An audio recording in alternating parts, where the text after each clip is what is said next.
1.67 million deaths because of air pollution that later evolved into cancer, into lung problems, into cardiovascular problems, but they were all caused by the toxic chemicals in the air. And if we put it in comparison, this was nearly 1 in every 5 deaths in the country during that year. Then we go to Java, Indonesia, also in Asia, but more on the eastern part.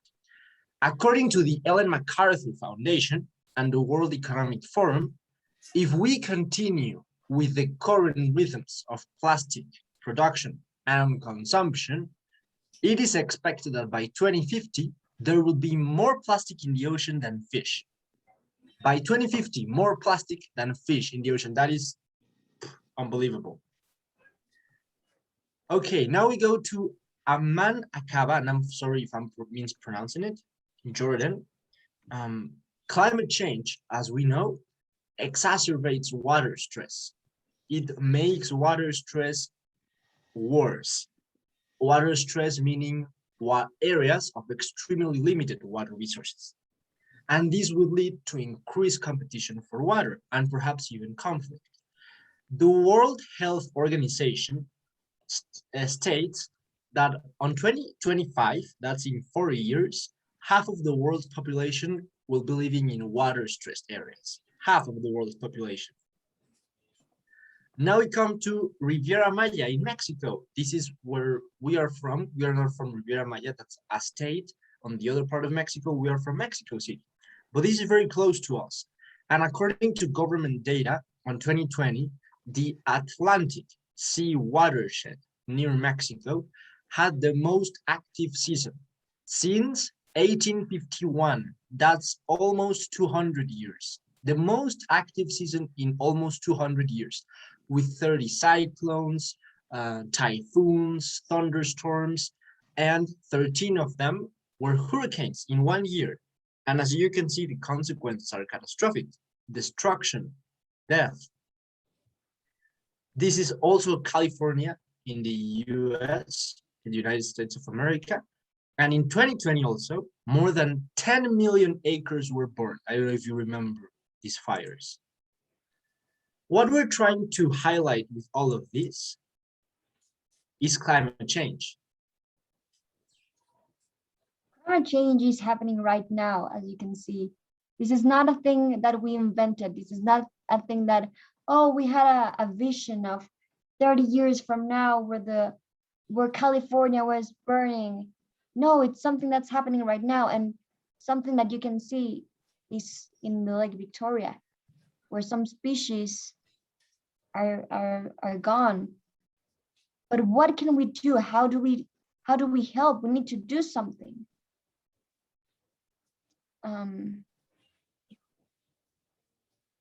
Exactly. Thank you so much, Sarah. So this is a bit about us, of Green Speaking, of the work that we do. And just to give you a bit of my story, my name is Diego Arreola Fernandez. I'm from Mexico City.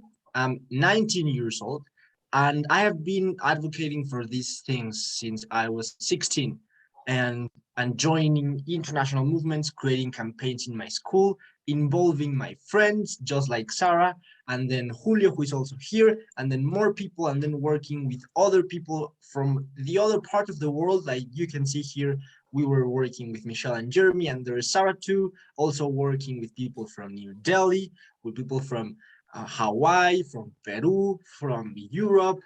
And the idea that we have is connecting and uniting across countries, across time zones, to fight these problems, to fight climate change, to fight environmental degradation.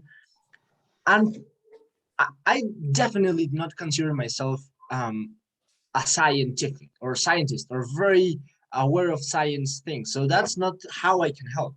I can't help with biology or like research. I am also not very good at tech person, so I can help.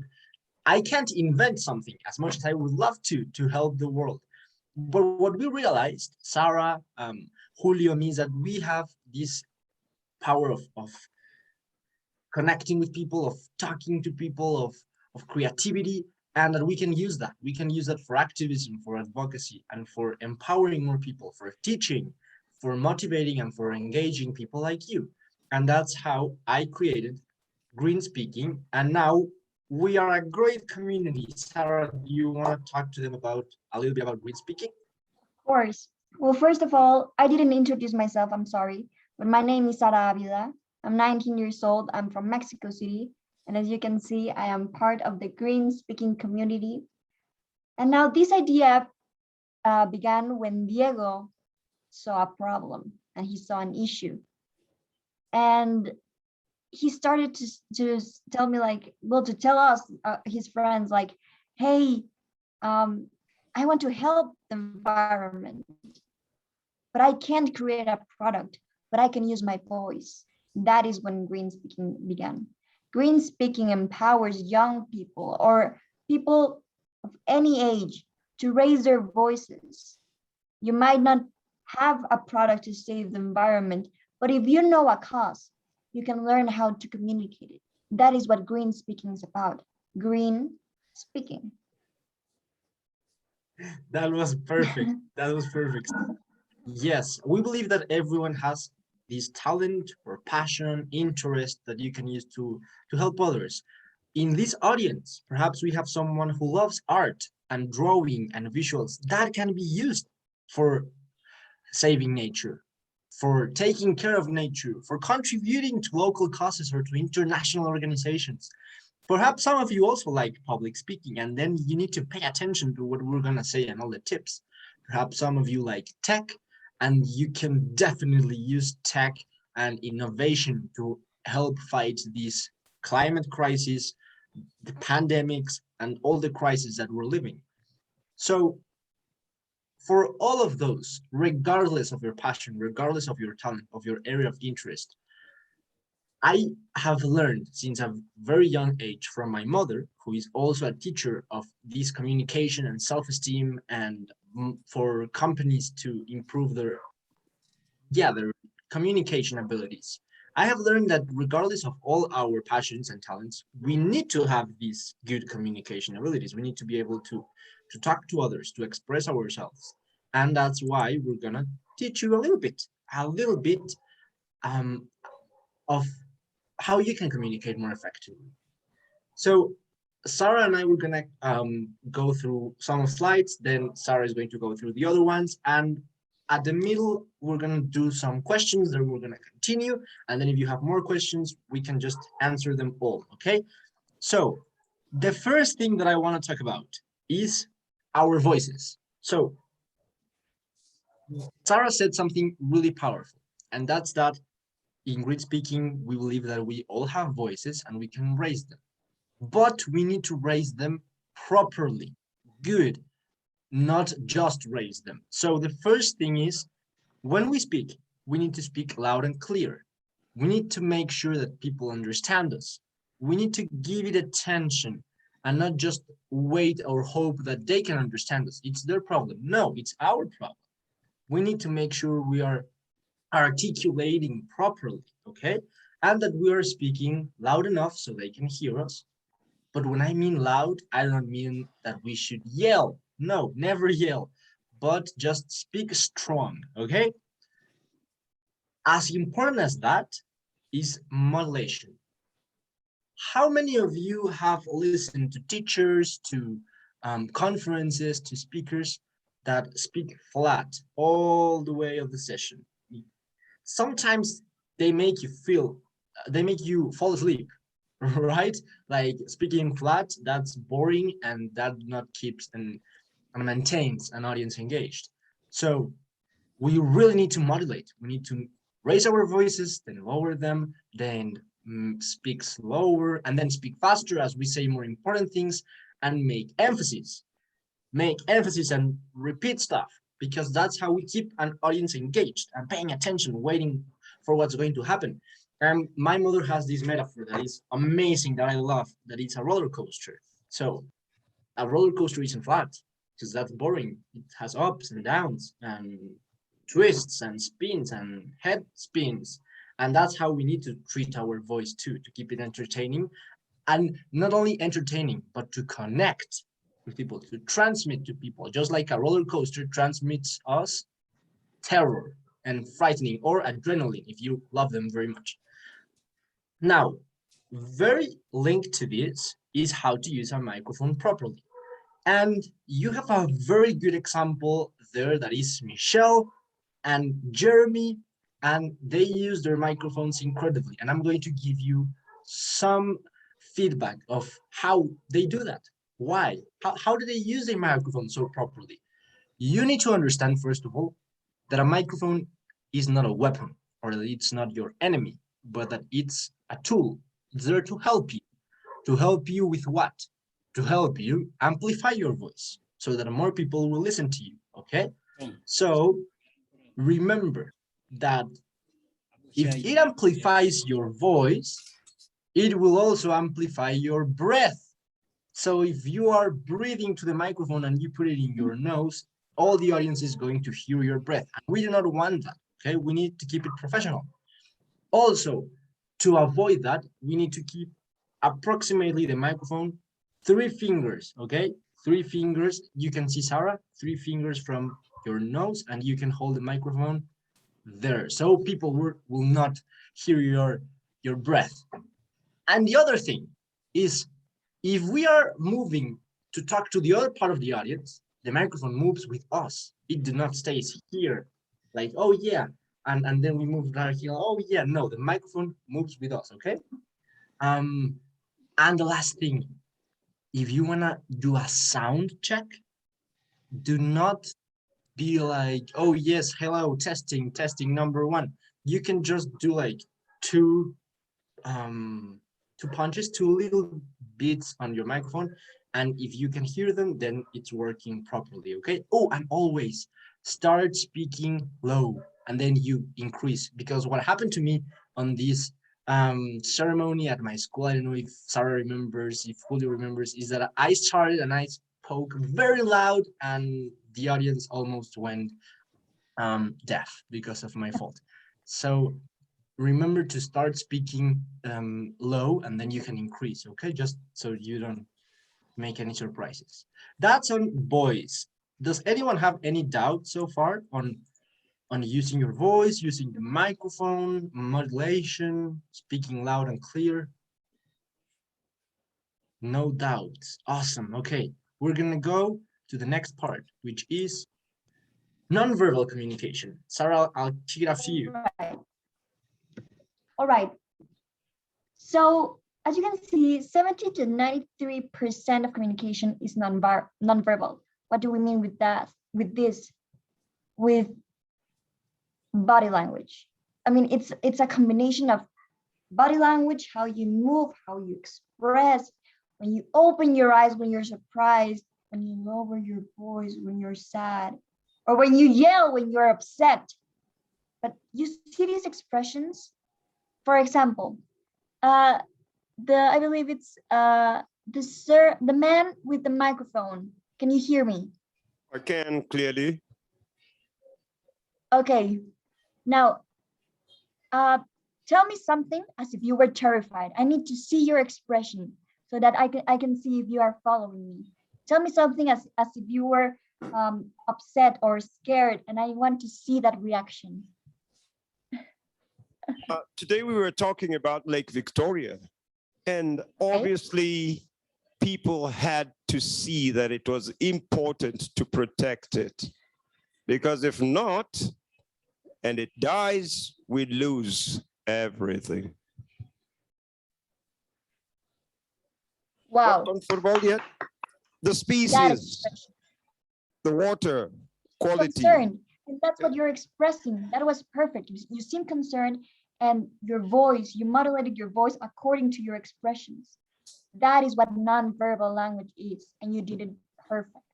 So it is very important to use it, because then you can connect with what you're saying, which is my next slide. Whenever we're talking about something, we need to be, I believe, we need to go like with what we're saying. You can't talk about like, oh, death and be all happy about it. Like, yeah, like Victoria, the species are extinct. No, you need to go with what you're saying. Just like this, could you tell me your name, sir? My name's Tom Boya Adera, and I'm a freelance naturalist, specializing in ornithology and serpentine herpetology. Oh, I just want to add that I'm a fan, Wow. Tomboya, of your video and everything. Thank you for being here. It's a pleasure. Thank you. Thank you so much. But as you can see, he used expressions. And when he was talking about how concerned he was, the same expression was going with the information. So yeah, that's basically what I'm trying to say. Connect your emotions with your information. Connect your expressions with your information. That is the key. And trust me, you will connect with the person. As Diego said, yes, it is a roller coaster to use your voice. Sometimes I'm not gonna lie, sometimes it's hard to keep it because we just get into the subject and sometimes we forget. But then you have to take a breath and be like, okay, so now I'm gonna talk about destruction. And you even unconsciously, you even put like a sad expression. So again, use your face expressions assertively. Thank you so much, Sarah. That was perfect. And as Sarah was saying, if you are talking about something very sad, you wouldn't be smiling, right?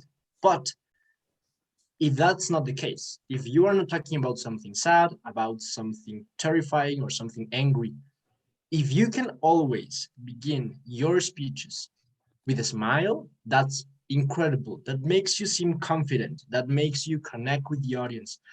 It also improves your mood and makes the audience realize that you're there and you feel relaxed. And that's very good to break the ice and to break the tension. Okay, so smile. Smile, everyone. We can't see you because you have your masks, but I'm hoping that you are smiling underneath those masks, okay? Because it's important to You smile can see it in your when you are eyes, in the talking wrinkles to in other your people. eyes. Yeah, oh, and also important, remember that when Yeah, you are talking, you need to look into the eyes of the person. Do not look at the bottom or here or at your phone while you're talking. You need to look at the eyes. Right now, I'm looking at the camera because that's like your eyes so that I can see you. But if you are talking to someone in person, you need to look into the eyes. And I have heard that some people feel very afraid of doing this because it's challenging, it's difficult. What you can start doing is practicing with your family, with your friends.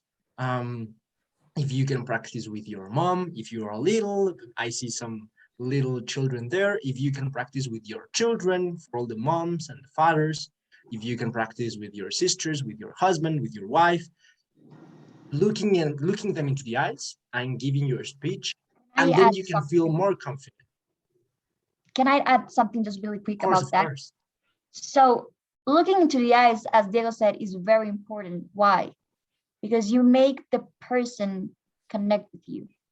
For example, Diego and I are, well, we've been to lots of contests of public speaking, whether it's talking about a problem or even poetry. I'm a huge fan of poetry.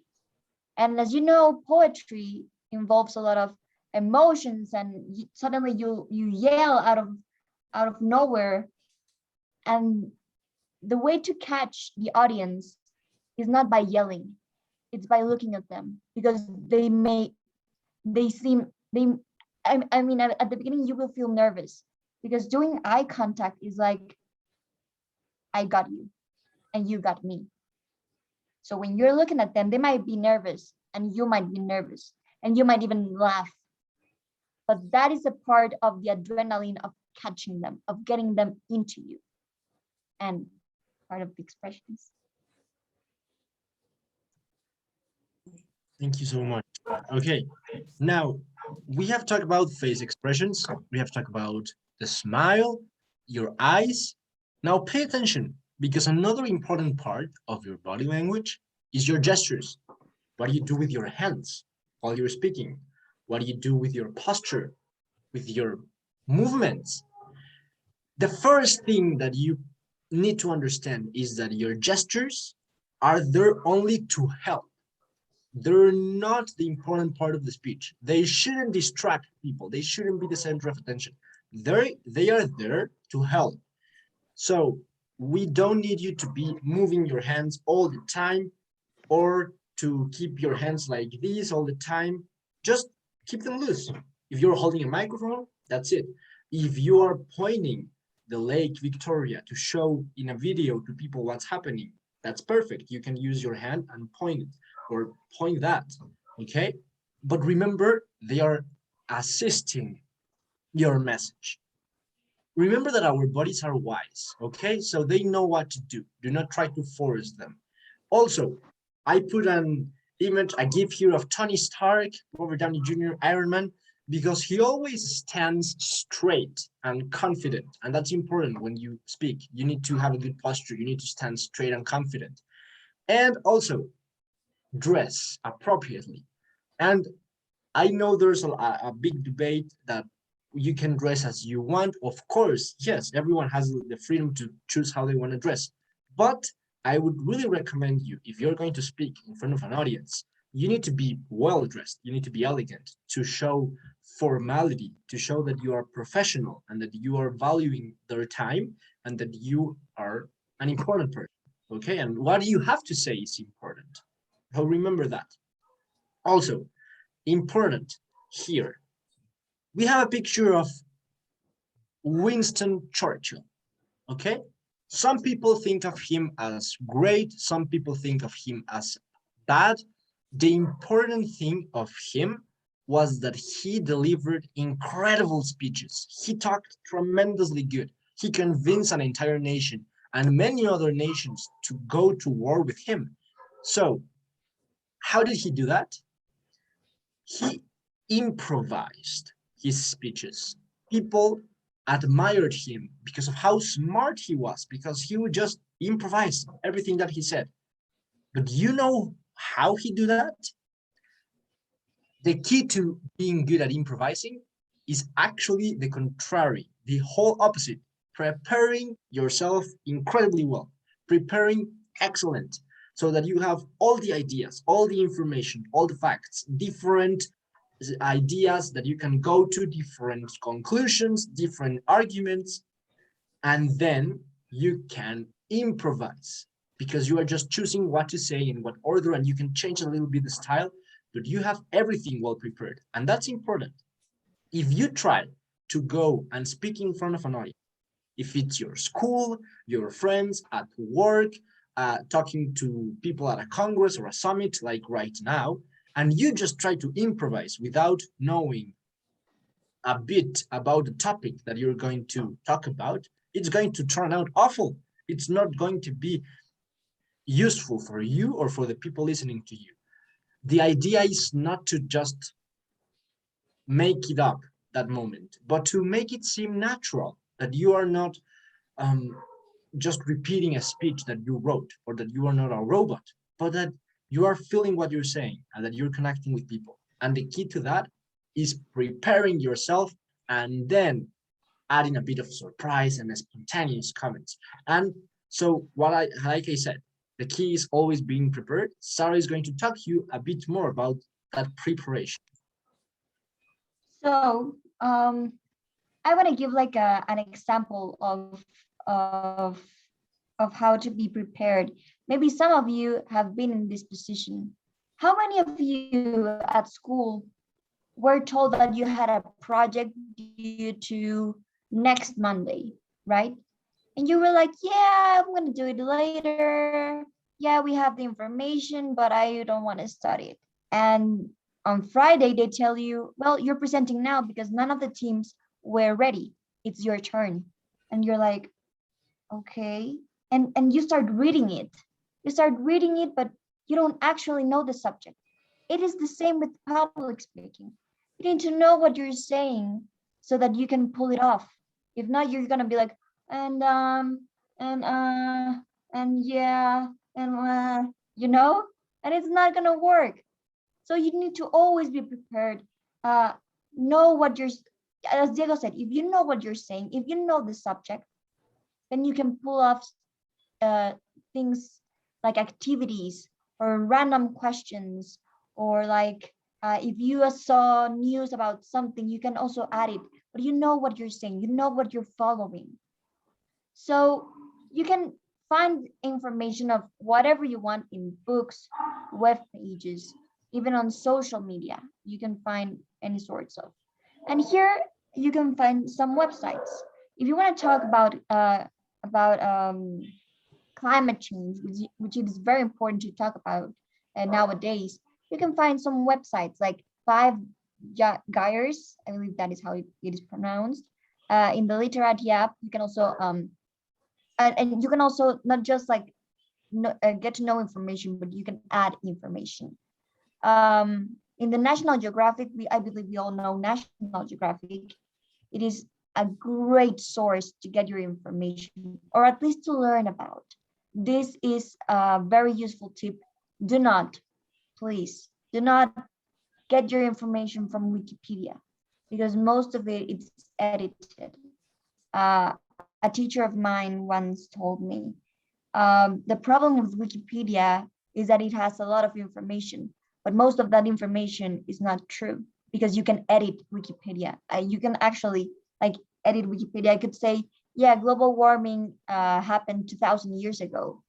No, and people would still believe it. So go to use trustworthy web pages like this. Trust me, it's gonna be great, and your information is gonna be complete. Trust me on that. And Diego, Diego and I are going to wait. Before we continue, does any of you have any questions? No? Are you sure? The ones from, okay, no? Rakshan, Erica, Julio, does any of you have any doubts? No? Okay. Then we're gonna talk a bit about now what do we do with virtual talks. So this is something that wasn't very needed before, you know, like before the pandemic. Like every once in a while, perhaps if you wanted to speak at a conference that was happening in China, or what that was happening in the US, and you were a different country. But now it's vital that we know how to properly talk in front of a camera, in front of a Zoom, like we are doing right now, Sarah and me. So we have 3 important tips for you, okay? When you're talking to a camera, if you're recording yourself, if you are talking on a Zoom chat or talk, or any opportunity that you're talking to a camera. The first part is something that we struggle a bit with. Should I look at you? Because for me, your screen, your little screen is there. So should I be talking to you, looking you into your eyes at the screen? Or should I be talking to this camera? And we realized that if you can, please try to look at the camera as much as you can during most of the presentation. You can lower your side a little bit to see all the participants, to see the presentation, the slides, your notes, but try to look into that camera as much as you can, okay? Second one, good lighting. Right now, I have the window in front of me. Sarah does too. And we have that so that you can see us very clearly, okay? At first, I committed a lot of mistakes with lighting, and I placed myself hoping, because I have trees over the window, so I wanted to, so people could see the trees, so I placed myself the other way around, but that's not good, because if light comes from your back, then people are not going to see you very well, okay? Always try to have good lighting in front of you. And be as closer to the internet, to the Wi-Fi, to the router or modem as you can. If you have the Wi-Fi, if you are using your cell phone data, then that's perfect because you have it there. But we are trying to do that so you wouldn't cut a lot, okay? And then for good audio, I would recommend using small microphone. but that sometimes is difficult. So you can use your headphones. Using headphones is incredible, okay? If you realize that your computer or your cell phone doesn't have very good microphone within it. And I am going to talk about the mistakes, the bad things that are done when we are talking in a Zoom or to the camera. And that's muting yourself and unmuting yourself. I have seen it so many times that someone is speaking and they are muted, or someone is not speaking and they leave their microphone on and they go on to do more things and you can hear everything they're doing. Be careful with that, okay? Try the mute button as your own voice. As you want to talk, then it needs to be, you need to double check that it's on. And if you stop talking, just turn it off so you won't interrupt anyone, okay? And then if you're gonna have slides, try to practice how you're gonna go through them, that they work properly so you don't look like a noob, okay? And yeah, I think, okay, I'm just gonna give you the final tip for public speaking, and that's if you panic, if you're feeling afraid, if you are talking and you feel stage fear, if you feel like you don't know what to say next, if you're frightened of the audience, don't worry, we have all been there. And I recommend you to just take 3 deep breaths, okay? 3 deep breaths, calm yourself, and remember that sometimes the audience is not even paying attention to what we're saying. They are thinking on what they ate today, what they're going to eat tomorrow, what they're gonna do after the speaking part ends. So just remember that, and remember that they are not judging you. They are perhaps judging themselves, and you need to be more calm, okay? So something good is breathing. If you let the fear grow, it will become a thunderstorm, an avalanche. But if you stop it right there, that's it. It disintegrated and you can keep going. That was all for the public speaking part. Now, Sarah is going to go through 4 small tips to become a great activist. You wanna talk a bit about that, Sarah? I think this is one of the biggest questions. How do I become a great activist? How do I be such an inspiration for everyone? Wait, Diego, is there any? Diego. Yes, I think we're gonna have to be super quick with this because yes, I believe Michelle you is should telling us to wrap up. move the slide. I'm going to put it to this one, choosing your strategy. Yes. So, first of all, as you can see in the presentation, use your strategy. Well, choose it. What do you want to focus on? If you want to focus on climate change, if you want to focus on protecting wildlife, just have a plan. Always have a plan to make it work. Start with the idea, then to join certain people and to develop develop information. To the key here is to have a master plan. Have a master plan for what you want. In this, maybe it's hard to improvise, but having a plan will always help. Always. Then we would have, if you could move the yes. Well, I believe we don't have all the steps here, but I can tell you. Well, the first tip actually, which we couldn't see there, but is when you are going to raise your voice for a cause, do it peacefully, not like aggressively, like, we're gonna do this and we're gonna end plastic pollution. You're not in a war. You're trying to make people connect with you. That is where all of the techniques we gave you get into your expressions, your voice, mostly Speak peacefully and with your heart. The other technique we wanted to tell you is use your passion. If you are afraid to stand before an audience, but you love art, then use it. Paint the cause. If you don't like painting and you are sometimes afraid of standing on stage, but you love music, imagine music is very powerful, and people might find some of the music like a message to do something. So use what you love. If you like painting, if you like public speaking, if you like even making dances for nature, you can use it. But mostly, yeah, as it was said before, speak through your heart. Let me give you something. We live in a society, in a world where the perfect activist has to be vegan, has to be always on events of activism. And if we are not vegan, we feel like, oh, I'm not an activist. Me, myself, I'm not a vegan, but I'm here because I believe in a cause. So the secret to being an activist is to know a cause and fight for it. Sometimes we fall into the stereotype of, as I said, you need to be vegan, you need to barely shower yourself.